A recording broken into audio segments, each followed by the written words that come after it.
NEET முறைகேடு விவகாரம் தொடர்பாக சென்னையில் அனைத்திந்திய மாணவர் பெருமன்றத்தினர் போராட்டத்தை முன்னெடுத்திருக்கிறார்கள். மேலும் விவரங்களை எமது செய்தியாளர் சசிதரன் வழங்கிட கேட்கலாம். சசிதரன், தற்போது போராட்டத்தில் ஈடுபட்டுக் கொண்டிருக்கக்கூடிய மாணவர்கள் வைக்கும் கோரிக்கை என்னவாக இருக்கிறது? அங்க இருக்கக்கூடிய சூழலை பதிவு பண்ணுங்க.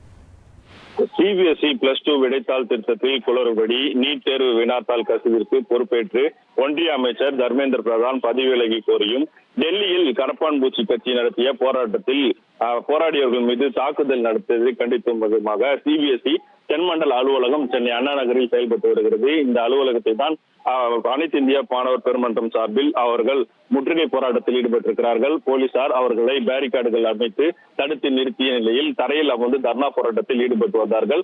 இந்த நிலையில அமைதியான முறையில் போராடி வந்தவர்களை போலீசார் கைது செய்ய முற்பட்ட போது ஆத்திரமடைந்த அனைத்து இந்திய மாணவர் பெருமன்றத்தினர் உடனடியாக அலுவலகத்தை முற்றுகையிடும் நோக்கில் அங்கிருந்து புறப்பட தயாராகினர். இதனிடையே போலீசாருக்கும் அவர்களுக்கும் இருவரிடையே தள்ளுமுள்ளு ஏற்பட்ட நிலையில் ஒரு தனியார் வாகனம் மூலம் தற்போது போலீசார் அவர்களை கைது செய்திருக்கிறார்கள். அருகில் உள்ள தனியார் திருமண மண்டபத்தில் அழைத்து வைப்பதற்காக 50க்கும் மேற்பட்ட அனைத்து இந்திய மாணவர் பெருமன்றத்தை தற்போது போலீசார் கைது செய்து வருகிறார்கள்.